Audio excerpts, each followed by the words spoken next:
It's Iain Glen. I play Ser Jorah Mormont in Game of Thrones, and watch Series 3 and 2 if you're in Germany, because I hear there's a delay because it just gets better.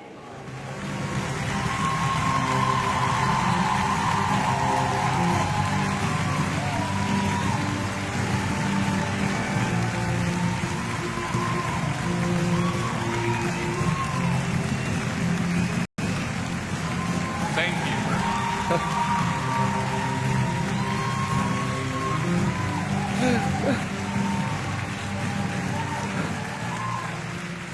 It's wonderful, isn't it? It's Sweet, yes. I was standing in pitch black behind there. I had no idea what I was going to come out to. That was extraordinary. Thank you. So for if you've wanted to be in a boy band, Yes, exactly. There's a bit like this. if you kind of missed that when you're a little younger. I could take to this. Hey, welcome. It's Thank you. great to have you here. We have had such an extraordinary response to Game of Thrones, and I don't know if it's a particular. I think that the people in Germany really get the show and really understand the show and have become hugely involved in the show. And before we get on to talk about it, just reminding you, and if you haven't been here before, we have the microphones in all the various areas. There, one will be close by you, one over on my recht, one in my mitte, one on my links, and one up with my fabulous friends, two up with my fabulous friends in the gallery. So if you're having a question... Oh, you're there already. Wow. Okay. Yes. Hi. I have a question, and it's, what do you prefer, playing in front of a camera or in the theater, and why? I really love being able to do both, and I would feel very bereft if anyone said you're stuck now in that medium and you can't do the other. So, and I'm very fickle. So I was doing I was playing Uncle Vanya recently in London, which was a very happy production.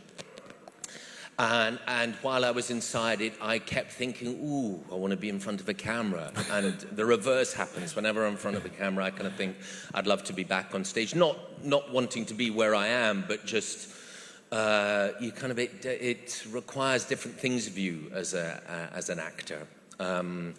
Both camera work and stage work. And I guess stage work is more... demanding, really. It's more complete and fulfilling. It's kind of why I went into acting in the first place. I was born in Scotland, and I went down to study at RADA in London, and when I left, my presumption was that that's what I was going to do, was just do stage work. I was thrilled and excited when I had a chance to go in front of the camera for the first time, and I got very addicted to it very quickly. But camera requires you to be sort of on the button in these very short, intense, pressurized. It feels exciting and sexy and important in these little, bits, and in between you wait. And it's quite boring. And time is spent for the lighting cameraman primarily. Certainly, particularly in things like Game of Thrones, it's such huge production value, and sometimes you're in front of a green screen or a blue screen, so there's so many different elements to it. And on stage, when the curtain goes up, you're the only animate object, and you're on your own, and you have to project and create for an audience. And it's from your toes to the top of your head, and you're the only thing that's moving that they're watching. So I think it's sort of vocally, physically, the writing is often better on stage. We garner years and years of great theatre that only lives and keeps being done because the writing is great, and we can, we're very lucky, particularly in the UK, to have the likes of Shakespeare. And so the demands that that kind of theatre work makes on you as an actor is very, very good, refreshing, and kind of important to keep going back to, because film work is often a little bit bitty. So that's a rather long answer, but I enjoy both very much. Thank you. Thank you. Babe? Yeah. Hi. Hi.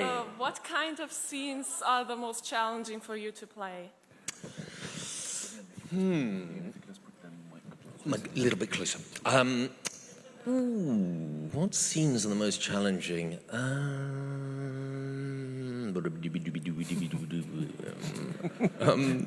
I love thinking noises. Yeah. Everybody, You know,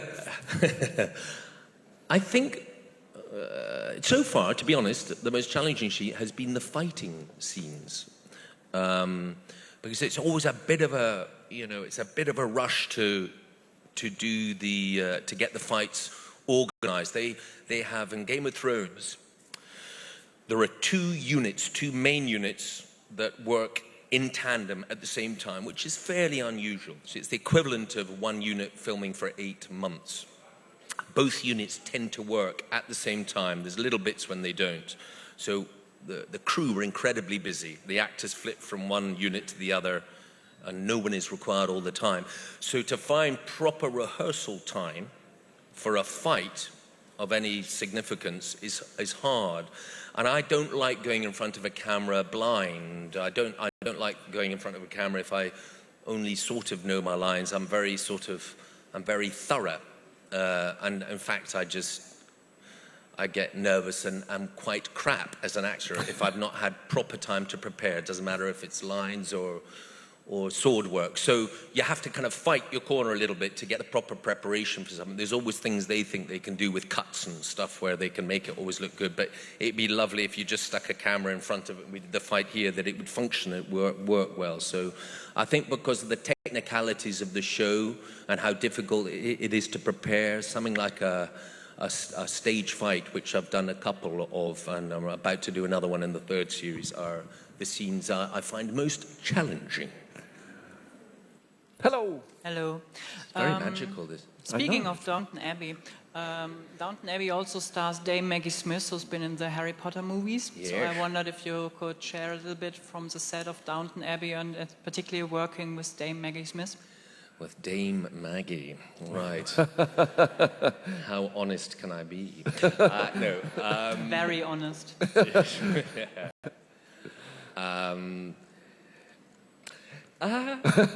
No, listen, she's great. She's an amazing lady. She's quite scary. Which sort of she fits her role. So, and she doesn't suffer fools gladly. So, if she senses a little bit of, incompetence from the makeup department or a fussy runner, she will. And she has this very witty, incisive, and slightly cruel wit about her. So I've always been very bland and hello, Dame Maggie. Hello, Maggie. How are you this morning? And very pleasant, so she doesn't pick on me. And you've got to kind of look her in the eyes and be strong and look like you're not to be messed about with. And then she'll sort of leave you alone. So, but to be honest, Downton Abbey was it was a big, I'd worked with Game of Thrones, not so much so, but actors, many of whom Hugh Bonneville's one of my best friends, and Jim Carter. I know a lot of them, and so you get this kind of lovey actors on set. I was only ever upstairs because I was posh in that one, and we'd all sit around reading the Times and the Guardian and chatting about life and who was doing what in the theatre, and it was all very, very pleasant. It was a very fun job to be on. A really good bunch of, good proper actors. So, yeah. Hi, Danny. Hello. You have also been in 2 of the Resident Evil movies, and I was wondering, are you familiar with the games? And if so, what do you think about the movies as an adaptation of those games? The Resident Evil. Yeah. Not familiar with the games at all. Never seen them. I've no idea. But the films really good. I think they're great fun. I really enjoyed doing it. It was great. I suggested, I know you probably haven't seen Resident Evil, but I play this doctor who creates these awful monsters, and I've become a... Thank you. Yeah, I think a few of them have seen it. Oh, I've seen it. But I've become a tyrant myself. So when I was very dead at the end of it, I suggested to the producer, in fact, what I'd done was clone 10 of myself already and refrigerated myself. So even though on screen in Resident Evil 2 or 3 I was very dead, in fact I wasn't, I could come back endlessly because I enjoyed making the film so much. But anyway, they didn't buy the idea. But they brought back several characters who were dead in the new movie, so Yeah, maybe in exactly. the next one. Maybe I could get that call. Thank you. Thank you. Pleasure. They're really calm because I get ridiculously excited about Game of Thrones. Ah, good, good. But my question is, what's your favourite part of playing the character of Ser Jorah? It's partly being in these lovely places and being, you know, in deserts or coast, and we're always filming the most lovely place. Amelia's a gorgeous girl, you know. I could look at her all day long and pretend to be in love with her, you know. So that makes life easier. I really enjoy the duality within Ser Jorah, and I think that in a world that is quite peopled by, you know, brutal, self-seeking, politic men, it's quite nice to have, you know, he's not alone, but he's a good soul. He's a noble heart, and when I read it, I thought it's nice to have contrast in the person you're playing to generally the world in which you're having to occupy. So, yeah. Thanks. Pleasure. My first time to Bonn and first time to RingCon. I did one other signing session in Olympia a few months ago, but I think it was a separate sort of thing. How do you like it? Good. It's rare. It's a treat to meet all the fans and feel people's genuine enthusiasm for the you know, your TV series. It's very easy to be separate from fans, the people who appreciate your work. So I actually really like it, and people are very kind. You know, they're very sweet natured, and yeah, it's been good fun.